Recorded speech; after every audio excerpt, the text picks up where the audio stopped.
रितूज kitchen मध्ये आपलं सगळ्यांचं स्वागत आहे। आज आपण मुगाची रस्सा भाजी बघूया। सर्वप्रथम आपण तेल ओतते, मी तेल ओतून घेते आणि जिरं फोडणीला घालते। एक पळी तेल ओतलं आहे मी।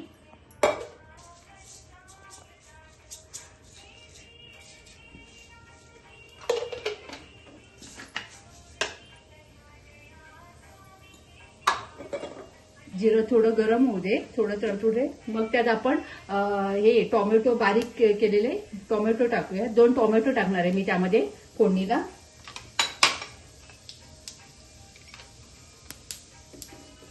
जिरं तडतडले, आता मी टोमॅटो टाकते।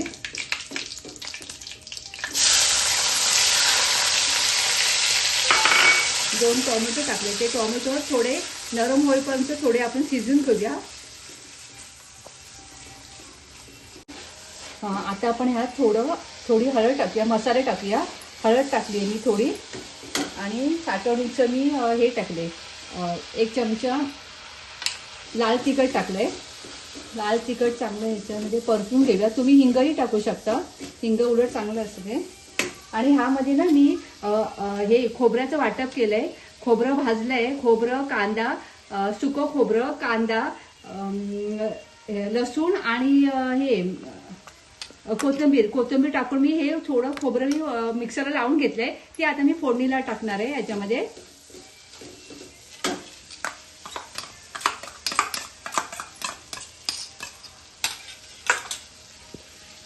मसाले चांगले ना ह्याच्यात परतून घेऊया या वाटपामध्ये।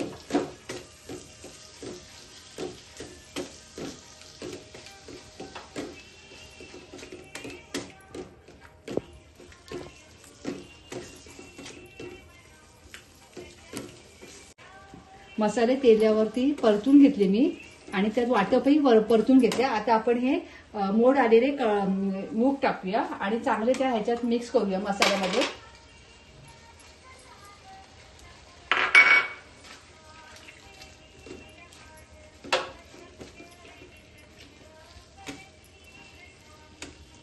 त्या मसाल्यामध्ये हे करून घेतले ना, मिक्स करून, की मुगाला पूर्ण मसाला लागतो आणि चवीलाही चांगलं लागतं ते। आता आपल्याला ह्यात आपल्या गरजेप्रमाणे जेवढी तुम्हाला हे करायची पातळ भाजी त्याप्रमाणे पाणी ओतून थोडे शिजून घेऊया आपण।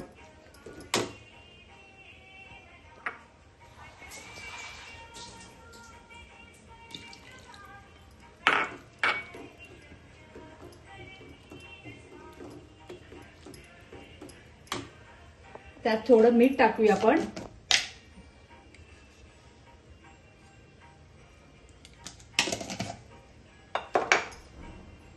आणि चांगलं थोडं तुम्हाला जसं पाहिजे त्याप्रमाणे थोडी शिजून घ्या। थोडी जसे ही नरम होईल असं तोपर्यंत झाकण ठेवून आपण ती शिजून घेऊया। भाजी आपली झाली आहे, थोडी कोथिंबीर मी त्यात टाकली आहे। रस्सा भाजी आपली रेडी आहे। माझी भाजी जर तुम्हाला आवडली मुगाची भाजी तर तुम्ही सबस्क्राईब करा, कमेंट्स करा। थँक्यू।